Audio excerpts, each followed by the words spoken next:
was in 8th grade, my English teacher, Miss Telerowski, saw something in me that nobody else saw.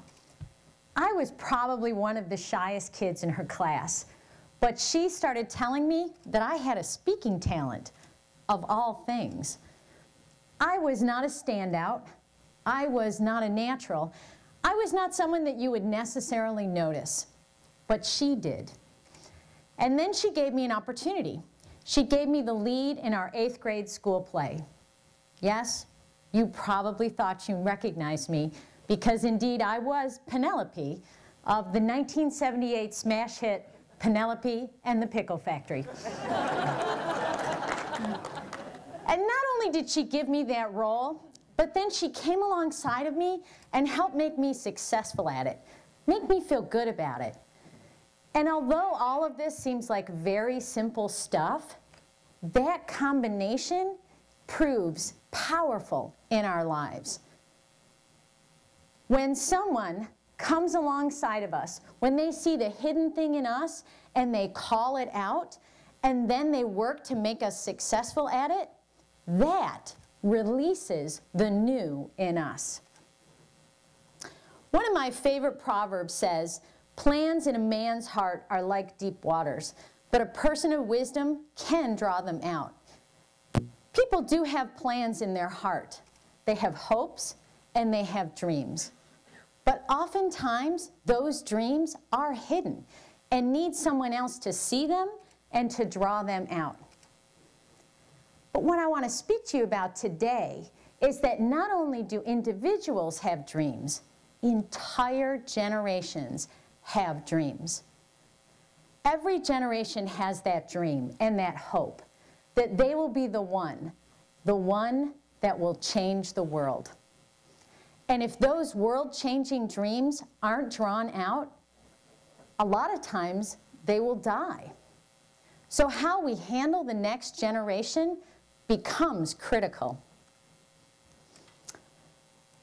Time magazine recently ran an article calling the millennials the me, me, me generation. That article sparked lots of responses, including a number of other articles such as, "Are the millennials really the me generation? Do the millennials stand a chance in the real world?" And the me, me, me generation versus the me decade. But before you go thinking that we only scrutinize the millennials this much in the media, what have we said about the baby boomers or about Generation X? Generation X, you called us slackers. 7 reasons the baby boomers are the worst generation. Why can't Generation X get ahead at work? And my personal favorite, "Dear Generation X, it's not your fault you suck at saving." The reality is, when we look at the media and perhaps our own conversations and maybe even our own attitudes, we tend to criticize the generation behind us. But why? Why do we look at them with such a critical eye? Well, I've been involved in family-owned businesses for almost 20 years. My husband worked in and then took over his father's advertising business, and I own Joe Bean Coffee with my son and with 2 other business partners. So as a result of all that time, I do tend to look at things through the eyes of a family-owned business. So if every generation's hope, if every generation's dream is to change the world, then in a sense, world-changing is our family business. And just like in any family business, when we start to get older, we look behind us and we think, who's going to take over? And perhaps when we look at the next generation, we are concerned. And maybe that's why we criticize them. We're concerned that they're not going to be ready, or that they're not going to do a good job. Or maybe we see ourselves in them. And when we look at them, we recognize that our own world-changing dreams have grown a bit tarnished, possibly withered, or even dead. And the next generation's enthusiasm is a bit more than we can handle. It can even make us cynical. So we say to them, go ahead, try to change the world. It's harder than you think. There's a business principle that I read about many years ago called slow death or radical change. If our generation's dreams, our world-changing dreams, are slowly dying, then maybe it's time for radical change. Instead of shaking our heads and saying, the next generation, what can you do?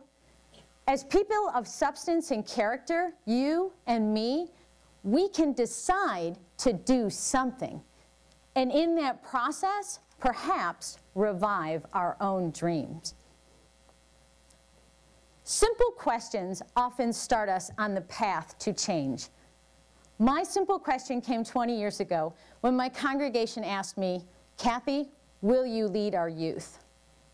A simple but very intimidating question for me, since I was never somebody that was really comfortable with teenagers. I didn't know what to do with teenagers, and they frankly intimidated me. And I was never somebody that really thought about the next generation. I said yes, but when I found myself with lots of teens and very few other adult helpers, I called my longtime mentor to get some advice on how to get out of this thing. But instead of giving me an exit strategy, she challenged me.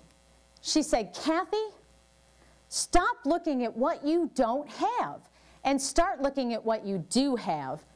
Build from that.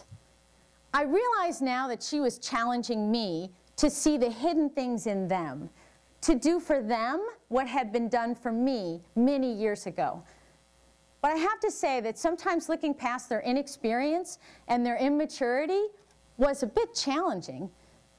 But when I did, when I stopped seeing them as those kids or those teens, when I started seeing them as my team, they really were. They were my communications officers and my mission trip coordinators.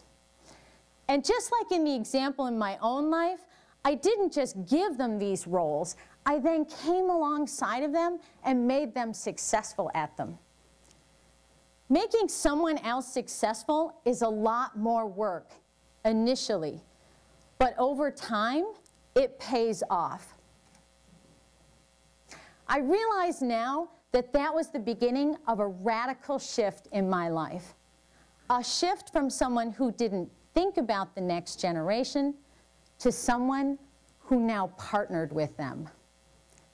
Forming partnerships changes everything. A partner is someone who shares with another in an action or an endeavor, a sharer. What if we, as a generation, chose to form to form generational partnerships? What would that unleash? A partner has a mutual desire for success. We are now in this together. Your success is my success. We are now world-changing together. No longer is it generation versus generation. So how would we even begin forming these generational partnerships? Well, first, we initiate it. As the older generation, we must almost always be the one to bridge the generation gap. We reach back, we form that bridge, and we make the effort. Next, we wait for permission. Now, although these seem like opposite things, they're really not. Many times as the older generation, we want to tell the younger what to do. We want to give them advice. But how many of us have tried to do that and seen it rejected? But instead of just telling them what to do, what we really want is to partner with them for growth. And that takes permission and trust. When someone knows that your best interest is their best interest, that's where trust is built. And although this is a slower and harder process, where there is permission and where trust is built, that's where real growth and real change can take place. Third, we put their dreams ahead of ours. World-changing ideas often come when we see a need. Over my years working with youth, my teens became college students, and my college students became leaders. And together, we saw a need in our own community for a youth-friendly gathering place. So our initial motive in building Joe Bean was to fill that need, was to be that place. But we had lots of problems. We were a run-of-the-mill coffee place trying to compete against the big corporate chains. And although we had the love of our community, those chains were beating us up. So we quickly came to that crossroad, that painful crossroad of slow death or radical change. We chose radical change, but we weren't exactly sure what that meant. Breakthrough came when we added another business partner. My son, Ben, came in. Ben brought his ideas, his vision, and his dreams. Now, I have to tell you, when he started proposing some of the changes, those very radical changes I was looking for, I really wanted to have days where I yelled, "Stop touching my stuff! It's good the way that it is!" But it wasn't, and I knew it. But it was hard to admit that he had something that I didn't have, that he had vision beyond my own. But by putting his vision ahead of mine, by embracing those things that were in him, that's where new life came. Joe Bean was reborn with a new focus on coffee and quality. We shifted the business and became Profile Coffee Roasters, a quality-driven approach to roasting coffee that has brought us a National Good Food Award in 2013. We moved to the city and introduced Rochester to the concept of the coffee bar, where my guys use geeky, chemistry-looking devices to brew amazing cups of coffee. We created a coffee lab, a hands-on coffee lab, a series of coffee classes, and numerous unique events such as the Latte Art Throwdown. Joe Bean became a place that is overflowing with creativity, with collaborations, and with new life. A place like I had always imagined, but one that didn't come when I tried to make it for a generation. Success came when I made it with a generation. And lastly in this process, we count the cost. All good things have a cost. Partnering with the next generation will cost us. It will take time, it will take effort, it will take risk, and it will take change. But the benefit can be new life for us and for them. So where do we begin? All things begin with a decision. There is a generation behind us. Let's face it, no matter what age you are, there will always be a generation behind you. The question is, are we partnering with them or criticizing them from the sideline? Let's stop looking at what they are not and start looking at what they are and what they could be. I've always had this thought deep inside of me that I was going to do something great. Don't we all really have that thought? But one day I had a life-altering revelation about it. What if the great thing that I did was to unleash others to do great things? So, I challenge you this day to become a generation of partners and a generation of unleashers. That is what will make us a great generation.